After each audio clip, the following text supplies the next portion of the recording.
पहले आप सभी को मेरा प्यार भरा नमस्ते। मेरा नाम है हेमलता बिष्ट और स्वागत है आपके देवभूमि उत्तराखंड के इन खूबसूरत पहाड़ों से। तो दोस्तों, मेरे ब्लॉग की शुरुआत चमोली जनपद के खूबसूरत से गांव कुसरानी बिचरी से हो रही है। बाकी दोस्तों, अभी सुबह के 8:30 हो रहे हैं और ब्लॉग की शुरुआत भी हो चुकी है। बाकी सुबह का काम तो आप सबको पता ही है, डेली का बच्चों को भेजने। बाकी यहाँ बारिश से ना इतना दिमाग ख़राब कर दिया इस बारिश ने। डेली लगातार यहाँ बारिश हो रही है और जगह जगह बहुत सारे नुकसान भी हो रहे हैं। अभी मैं जा रही हूँ खेत। बाकी जो जैसे जिनमें रोपाई करी है वो धान तो अच्छी हो रही है, लेकिन जो कुदाल की मदद से लगाए है वो धान एकदम ख़राब हो गई है। मैंने अपने मायके की एक शॉर्ट वीडियोस बनाई थी, तब आपने देखा होगा। तो अभी हम जा रहे हैं। तो धान भी अलग अलग प्रकार के होते हैं, तो आपको खेत में जाके बताऊंगी कि मैं किस लिए यहाँ आई हूँ। बाकी फ़िलहाल आपको मौसम दिखाती हूँ। तो कुछ इस तरह का मौसम हो रखा है, ये देखिए। और चारों तरफ कोहराई लगा हुआ है, ये देखिए। तो धूप का तो नामो निशानी नहीं है यहाँ। और बाकी यहाँ देखिए कद्दू के फूल भी लगे हैं, लेकिन इनमें कद्दू लगे नहीं। ये देखिए कितने बड़े बेल हैं। बाकी यहाँ से कुछ दिन पहले टूट रखा था ये देखिए। तो बाकी दोस्तों चलते हैं। और रास्तों के हाल ना इतने बुरे हो रखे हैं ना कि गलती से कोई गिर गया तो हो गया, ये देखिए। तो अभी चलते हैं, सीधे खेत में मिलते हैं और वो उधर जाके खेतों के खूबसूरत नज़ारे दिखाती हूँ। और धान पे बालियाँ भी आ चुकी हैं, तो आप लोग में बने रहिएगा। सीधे खेत में जाके दिखाती हूँ और चारों तरफ का नज़ारा भी खेतों का दिखाती हूँ, किस तरह के धान हो रखे हैं। तो आप लोग में बने रहिएगा। तो यहाँ देखिए दोस्तों, धान पे आ चुकी है बाली और अलग अलग प्रकार के धान बो रखे सबने। ये लाल है, ये दिख रहा है ना। अब दूसरे वाले खेत में अलग होगा, ये देखिए। ये देखिए वाले खेत में अलग धान है, ये लाल और ये सफ़ेद। ये और उधर और भी अलग है, देखो। ओ भाई, और रास्ते देखो यहाँ के ऐसी हालत खराब। तो दोस्तों ये सुअर ने देखिए, ये गोबर रखा होगा ना यहाँ पर, तो कैसा कर रखा है। और ये खेत देखिए कितना बड़ा है। यहाँ से देखिए आप, तो ये रोपाई के खेत हैं, इसलिए धान बहुत अच्छी हो रही है। लेकिन अगर सुअर रखेगा तो ये देखिए। और यहाँ से गांव के खूबसूरत नज़ारे दिखाती हूँ आपको। इतने पेड़ हो गए कि गांव भी नहीं दिख रहा भाई। तो ये देखिए धान पे ये आ गई हैं बालियाँ। और इसमें हमें धान भी अलग अलग प्रकार की होती है। तो एक होता है धान, एक पसौड़ बोलते हैं एक को।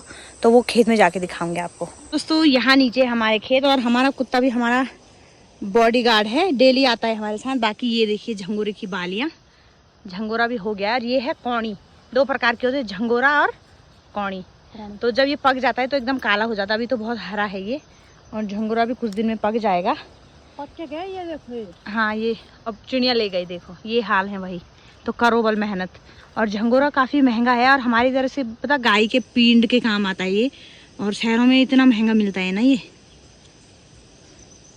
और यहाँ देखिए दोस्तों, यहाँ बो रखी है सोयाबीन की खेती हो रही है यहाँ। और ये बेल देखिए, दाल की बेल, मतलब सोयाबीन। और ये है तोर का पेड़। तोरई की दाल तो आपने देखी होगी। ये देखिए इस पे भी फूल आने लग गए हैं। और बाकी ये कद्दू की बेल है। तो इस बार तो साग सब्जी कुछ है नहीं। ये है सोयाबीन, सारे ये सोयाबीन बो रखे हैं, पर अभी इन पे सोयाबीन आए नहीं। पता नहीं इस बार कब आएंगे सोयाबीन। तो धान, मंडुआ, सोयाबीन मतलब दाल, और झंगोरा, मतलब इस प्रकार की खेती होती है पहाड़ों में। और अब जब धान की कटाई हो जाएगी, उसके बाद गेहूं की बुआई करेंगे। तो गेहूं के साथ साथ गेहूं, सरसों वगैरह बोते हैं। तो अलग अलग सीजन में अलग अलग वो होता है यहाँ। बाकी यहाँ देखिए भाई, बड़ी मुश्किल से जाना हो रहा है, इतनी आफत आ रही है ना। तो जेठानी जी भी पहुँच चुकी है खेत में, और ये इससे बांधते हैं झाड़ू। ये देखिए, ये दिख रहा है आपको ये। तो इससे बनते हैं झाड़ू, आप जानते होंगे। इसको बोलते हैं हमारी उधर ज्वार। तो चलो भाई, अगर हम भी चलते हैं। जेठानी जी तो पहुंच भी गई और यहाँ से कटाई भी करने लग गई। तो हम यहाँ इसलिए आ रखे हैं कि धान, जैसे मैंने अगर सफ़ेद धान बोया होगा तो लाल धान मुझे हटानी पड़ेगी। उसको बोलते हैं पसौड़, मतलब जो पिछले साल का जम रखा होगा ना, तो वो काटना है मुझे। तो मैं आपको दिखाऊंगी। तो इसलिए आज हम पसौड़ की छटाई करने आ रखे हैं कि अगर लाल धान बोई होगी तो सफ़ेद धान उसमें नहीं दिखनी चाहिए, अगर सफ़ेद धान बोई होगी तो लाल धान नहीं दिखनी चाहिए। तो कुछ इस तरह से पसौड़ की पहचान होती है दोस्तों। मतलब पिछले साल का भी जो बीज अगर मिक्स हो गया होगा ना बीज में, तो वो जम जाता है, तो उसे निकालना पड़ता है कि अगर लाल बोया होगा तो सफ़ेद को हटाना पड़ेगा। तो आपको तो मैं भी पहुंच गई हूँ दोस्तों, और ये है मेरा धान का खेत। तो धान तो कुछ मतलब बहुत अच्छी हो रही है, लेकिन चूहों ने बुरा हाल कर दिया है। और यहाँ ये किसी और का खेत है। तो जैसे ये देखिए, ये दूसरे प्रकार की धान है और ये दूसरे प्रकार की। ये इसकी जो ये नीचे का हिस्सा है मतलब पराल, वो काफ़ी बड़ा होता है, और जो ये मैंने धान बोर के इसका पराल काफ़ी छोटा होता है। तो चलती हूँ मैं, अब दिखाती हूँ आपको। और यहाँ इन्होंने झंगोरा भी लगा रखा है। तो झंगोरा भी हो गया है, पक चुका है। तो चलो मैं आपको दिखाती हूँ अब। और चूहों ने किस तरह का हाल कर रखा है खेत का, वो भी बताती हूँ। बाकी खेत में पानी होना भी ज़रूरी है। तो अब आपको दिखाती हूँ। अभी तो फिलहाल एक ही कलर के धान दिख रहे हैं यहाँ पर।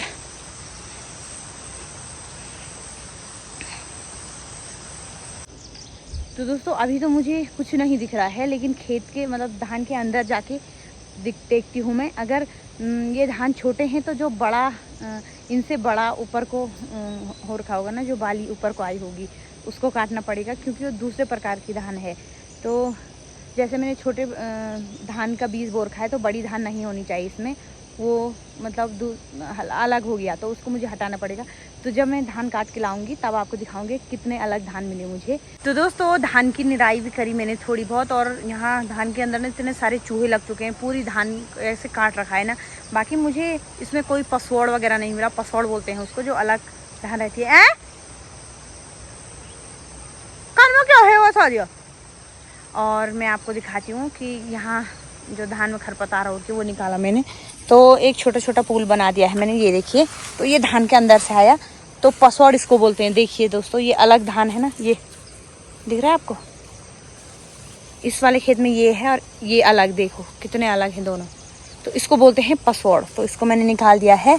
और ये घास होता है एक प्रकार का, तो ये भी मैंने इससे ही धान से ही निकाला है। तो बाकी एकदम धान कंप्लीट है, कोई पसौड़ वसौड़ नहीं है। ये देखिए। तो अब घर को चलती हूँ मैं, क्योंकि 10 बज गए हैं। फिर मुझे थोड़ी देर बाद बच्चों को लेने भी जाना है, तो घर का थोड़ा काम वाम भी है। तो ये देखिए, तो धान की फसल तो अच्छी हो रखी है, लेकिन अब सुअर की एंट्री नहीं हुई है अभी। अगर सुअर की एंट्री हो गई तो एक ही दिन में पूरा नष्ट कर देगा ये इसको। और ऊपर दिखाती हूँ मैं किसी का खेत कैसा कर रखा है सुअर ने, आपको दिखाती हूँ। तो यहाँ देखिए दोस्तों, ये हालत कर रही है सुअर ने, और वहाँ जेठानी जी भी कर रही है निराई। ये देखिए। तो वहाँ तो घास भी हो रखा है उनके खेतों में, पर मेरे खेत में घास नहीं हो रहा। धान देखिए कितनी सुंदर हो रखी है। तो अब सुअर रखेगा तो हो ही जाएंगे एक बोरी, और नहीं रखेगा तो अब हम भी क्या कर सकते। अपनी तरफ से तो आपको पता ही है कि ब्लॉग के माध्यम से आपने देखा कि कितनी मेहनत है, खेत को करने में कितनी मेहनत है। जैसे पहले बिजौड़ को बोना, उसके बाद उसकी 1-2 बार गुड़ाई करना, उसके बाद उसको निकालना, फिर उसके बाद ट्रैक्टर से हला, कितना मतलब आप सबको ब्लॉग में मैंने दिखाया है। तो इतनी मेहनत करने के बाद भी अगर थोड़ा बहुत खाने को नहीं मिला तो क्या फ़ायदा। और अगर सुअर ने इस खेत को बर्बाद कर दिया ना, तो मैं अगले साल से सीधे मंडवा बोऊंगी मैं इसमें, क्योंकि मैंने 2 साल भी इसमें मंडवा बोया था। इस बार फिर से मैं रोपाई लगाना शुरू किया है हमने। तो 2 साल से हम रोपाई भी नहीं लगा रहे थे। तो धान तो बहुत अच्छी हो रही है, वैसे ही साफ दिख रही है, लेकिन अब इसका रिजल्ट देखते हैं कैसा रहता है पकने तक। तो दोस्तों यहाँ तिल की खेती भी हो रखी है, तो काफ़ी सारे तिल भी होते हैं हमारे इधर। और ये देखिए, तो यहाँ देखिए, ये दिख रहा है आपको। तो ये है तिल। तो कुछ दिन में ये भी पक जाएंगे। पूरे खेत में तिल ही बो रखे हैं इन्होंने। ये देखिए।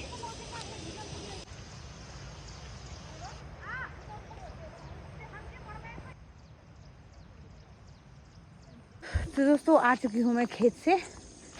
खेत तो एकदम ठीक ठाक ही है, लेकिन चूहों ने जो करना था वो कर ही रहे हैं। वो मेरे नहीं, सबके खेत के हाल कर रहे हैं वो बुरे। खैर कोई नहीं, बाकी सुअर देखते हैं कब तक। सुअर तो 10 तक दे ही रहा है खेत में, लेकिन अभी खेत का नुकसान कुछ नहीं किया, पता नहीं कब करेगा। बाकी यहाँ भी अच्छे धान हो रखी ना। इधर तो नहीं आता है सुअर, वहीं आता है। बाकी बारिश तो हो नहीं रही, मौसम एकदम बंद पड़ा हुआ है। अब घर में चल के नहाती धोती हूँ, उसके बाद फिर बच्चों को लेने जाना है। और रास्ते देखिए यहाँ के, भाई ऐसे संभल के जाना पड़ रहा है ना। तो घर में मिलती हूँ दोस्तों अब सीधे आपको। तो दोस्तों अब फिर से ड्यूटी शुरू हो गई बच्चों को लेने की। खेत से आई, उसके बाद नहाना धोना, फिर अभी जा रही हूँ बच्चों को लेने के लिए।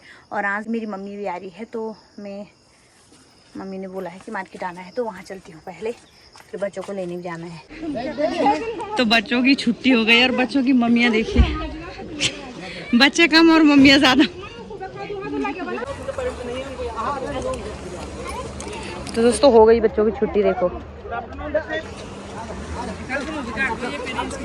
हाँ इतने सारे मम्मियाँ देखो।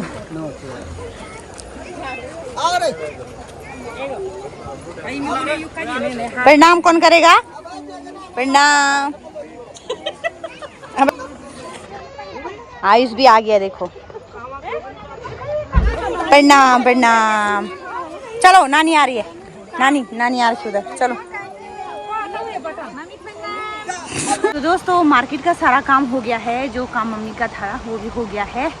और अभी 3 बज गए और अभी हम आ रहे हैं। बाकी आधे रास्ते में पहुंच गए और पसीने से इतनी हालत ख़राब हो गई क्योंकि अभी चटक वाली धूप लगी है। बाकी अवनी आइस से भी बहुत दिन से नहीं मिला है, तो अवनी और आइस से मिलाती हूँ।